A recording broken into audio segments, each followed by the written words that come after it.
Here we are with our positive perceptions. You cannot heal unless you learn to look at things in a different way. And so here we are, sharing the maps that help us get through these mazes of the mind. And this is our mental health moment. I have this segment in every show. It's going to be the meat and potatoes of the show. Actually, that's not right. It's going to be one of the things on the plate. And here's the reason why. Midlife virus is named midlife virus for a reason. And it's because here I am halfway through my life, which is probably a lie. Well, I don't know. You know, they say not everybody lives to 100, right? And so here I am just blissfully hoping, you know, that I'm halfway through my life. But one of the things that we're going to talk about a lot in Midlife Virus is the mental health journey. And the reason why we're going to be talking about the mental health journey is because that's been my existence. I live there. I'm like Bane in Batman. He's like, you merely experienced the darkness, but I was born in it. Yeah, so it's that. That's what it is for me. My father had mental health issues, and we'll talk about that a lot. My grandfather had mental health issues. I can see it in certain characteristics in my family, and it looks like it's usually just on the men's side. And so, number one, heredity, epigenetic, you know, trauma, and just it's in my DNA. And so when I say that it's part of my life, that's what I mean. It's a thing when you realize, oh, well, I've got a mental health, thing. You know what I mean? It's like alcoholism. Alcoholism has been proven to be hereditary. And so you can have those genetic predispositions to be an alcoholic. And so mental health is the same way. Color blindness, twins, you know what I mean? And so one thing I know, one of my truths is that that's my genetic code. And so I've got a couple of options, and that's what I'm going to be talking about a lot. I'm going to be talking about it with you. I talk a lot about it, because those are the affirmations that retrain the brain, right? So moving forward, genetic and epigenetic, heredity, and mental health, that's a thing. Then you just have life and nature. It's nature versus nurture, right?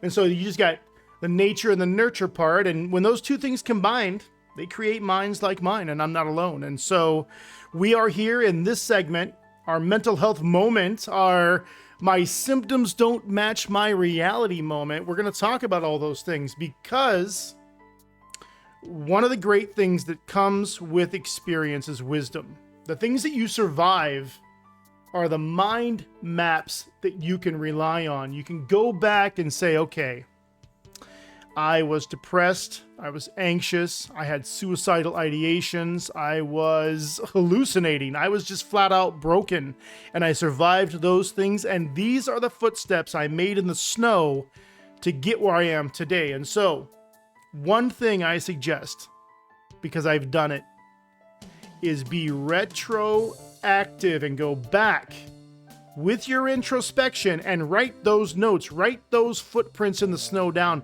make those maps, okay? Because those paths, as you walk those paths, they become a path of all seasons, right? Those footsteps in the snow become trampled down. They trample down through the snow. You know, the snow melts, the next season comes, and the seasons are, the times of your life, right? The next season comes, and lo and behold, underneath the snow, a well-laid path is provided. You see it, right? And that's what daily affirmations are. When you hear people talk about that, that's the process to which they're speaking of, because that's how the brain works. The brain works by the easiest path available, okay? And so if you create neural pathways with bad habits, you know what I mean? Like doing homework in your bed.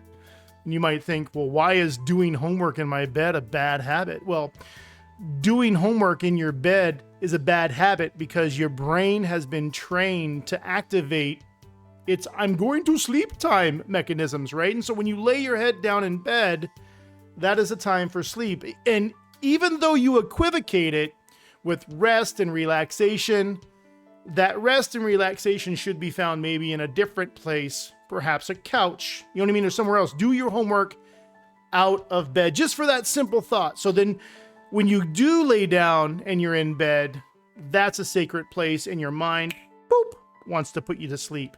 Those are habits that we create, and those are the neural pathways that I'm talking about. The more you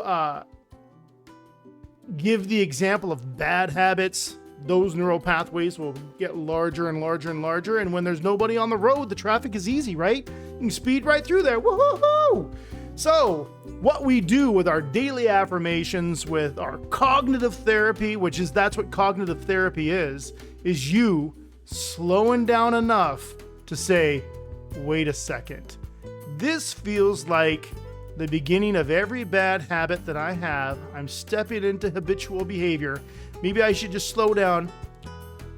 Oh my God. And maybe I should just take a different step. And you just look at, you know what I mean? You take a side step over, and eventually that becomes easier. And it's like mining. It's like that old Gen X game, Dig Dug.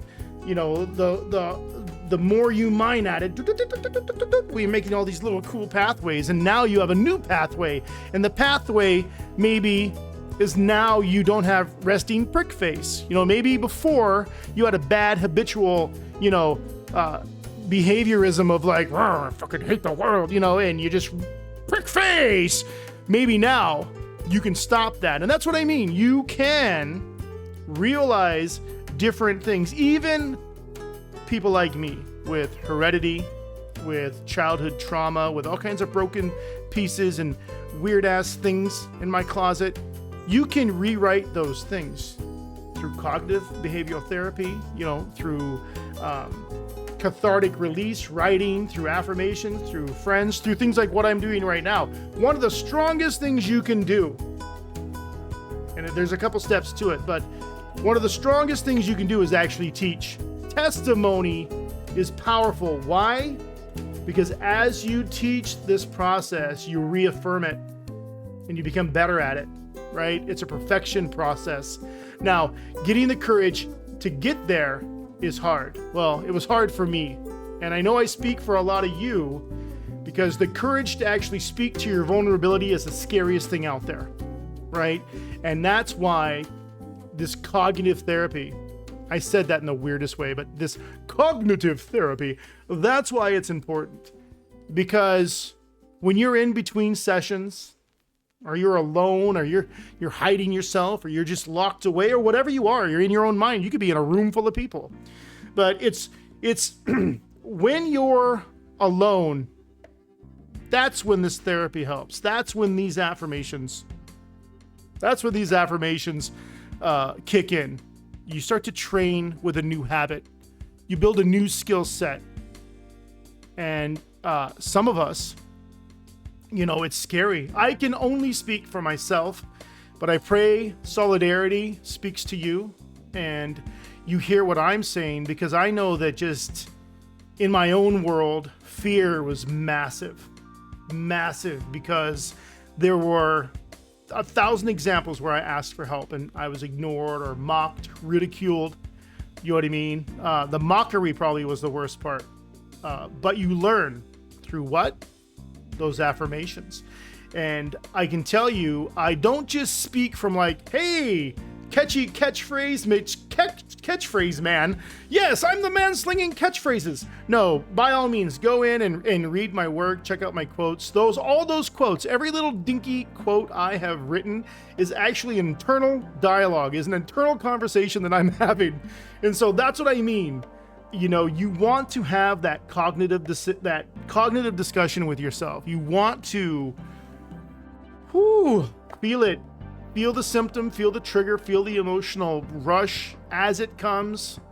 And my goodness, I am here to help you learn that. If you have not slowed down, or maybe you're in too much pain, or you just didn't even know you could do that, I'm here to talk you through it, and I'm here to help. And I invite anybody with more experience than me, by all means, mentors, masters, ascended ninjas, by all means, come forth and gather in one place and lend your power to the people that don't know and the people that haven't seen it, or maybe you're just on the path behind us, because that's actually how it works. You want to actualize and tell everybody where you've been. And I've got a wonderful story about this. I guess we'll just segue right into the story. I am filled with so much justice on this topic, and it all goes down to third grade little me. 8-year-old little Sean. I am way up in the forest, way up in the forest, and it is logging season. And we had been logging all day. It's just me and my father. We've been logging all day, cutting wood, cutting trees down, doing my job. And on the way back, we are driving the ranch tractor, which is an old Ford tractor. And it's got a wagon on the back, a trailer on the back, and it's all filled with wood, about a quart of wood, maybe a half a quart. I think a quart of wood might be too much. And so we've got a nice chunk of wood in the back, and I am sitting on the back side of the tractor, blissfully like a little kid. And as we drive, as my dad manages through this super thick North Idaho pine and birch, not birch, but pine and bull pine forest where, it's thick. He's maneuvering this tractor in and out, weaving. He had been drinking all day. That's a thing, though. Back in the 70s and 80s, that was a thing. So, men were drinking and doing stuff, and it was like an everyday thing. I don't even think, if you watch old movies, you'll notice everybody had a drink in their hand. The Bad News Bears, Gremlins, everybody's drinking, even the cops. So it's a normal thing. Is it right? No, but it's a normal thing. Culture changes. So I'm on the back of this tractor. Dad's drinking, doing all the stuff he does, which is drinking and drugs and whatnot. Driving through the forest. I'm a kid.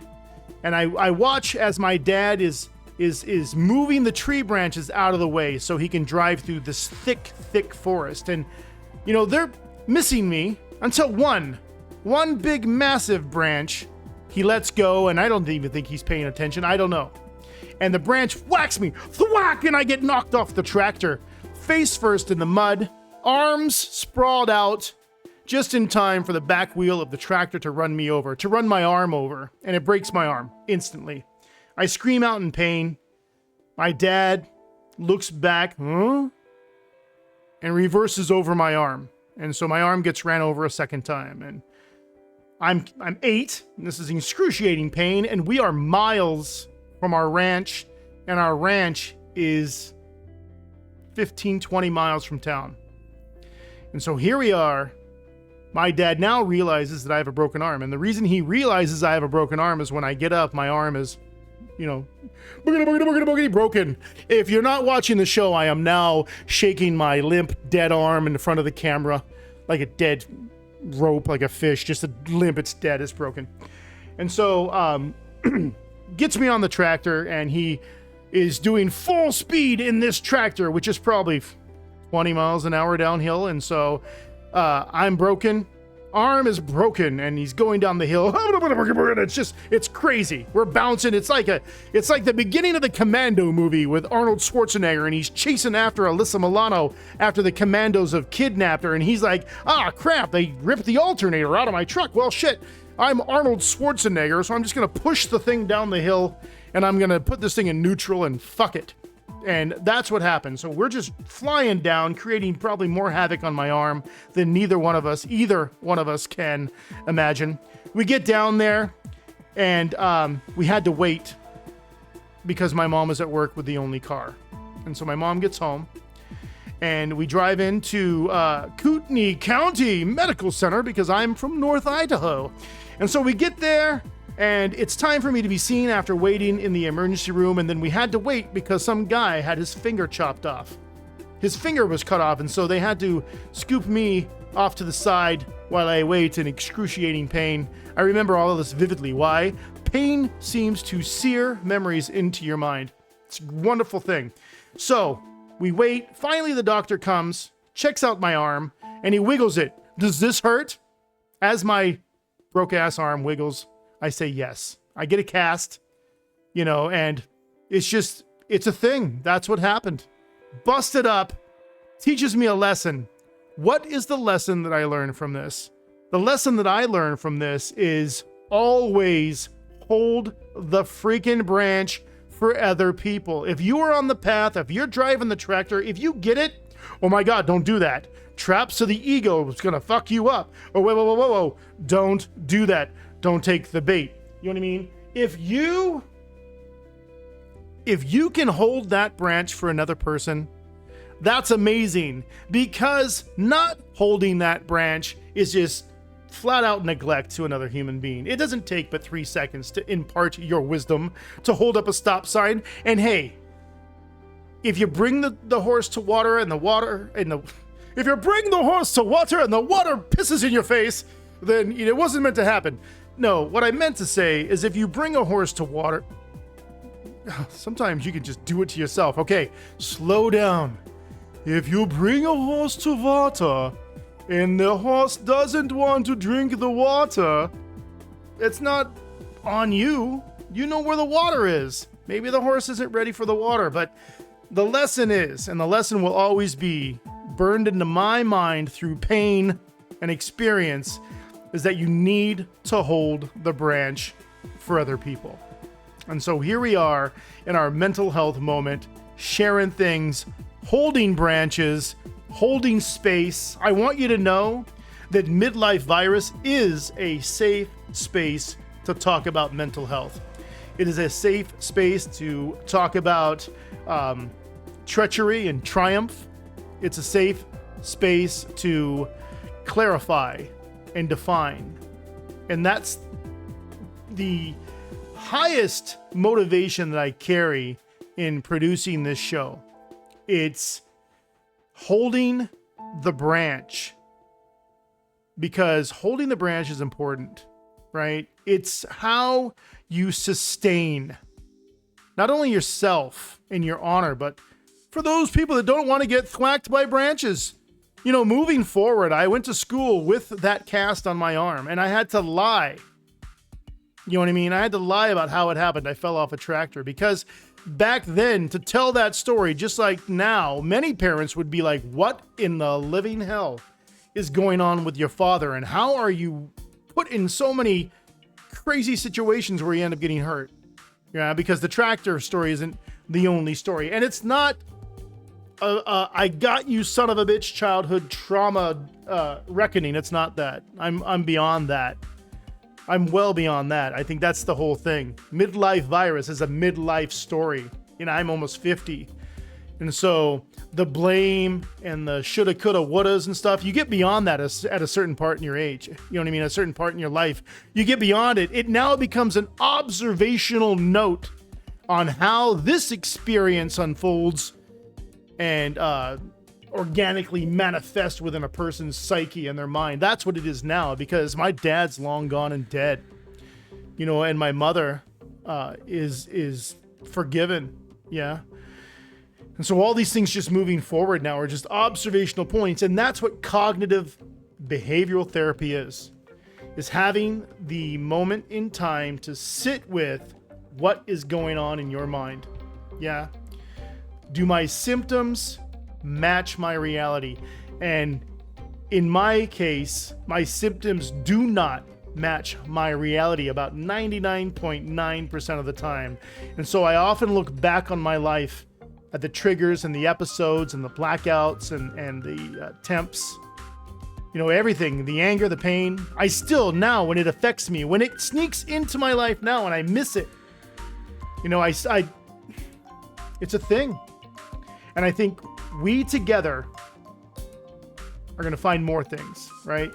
We're going to find these realities that are actually truths and not figments, not symptoms. Man, when I talk too fast, I'm like a young toddler being pushed while they're running. I just cannot do it. My tongue and my lips just can't move fast enough. That's why I've got to make it up with my hips. Ho ho! Wife joke. Sorry, honey, I didn't mean to bring that in. She hates it. My wife hates it when I do this. She's a very private woman, and so every time I evoke my beautiful wife's existence, she just shakes her head and sighs like this. Anyway, I want to thank you. I want to thank you for this time. This has been our mental health moment with Midlife Virus. Catch me in the next one, because we will be here again, because I am not giving up. I'm going to be here with you. I'm going to be here with me, talking about what is going on inside. This has been another mental health moment with Midlife Virus. Stay tuned for a message from our sponsors. And now a word from our sponsors. Funky Puppy Productions. If you need a production done, Funky Puppy Productions can do it for you. Visit us at funkypuppyproductions.com.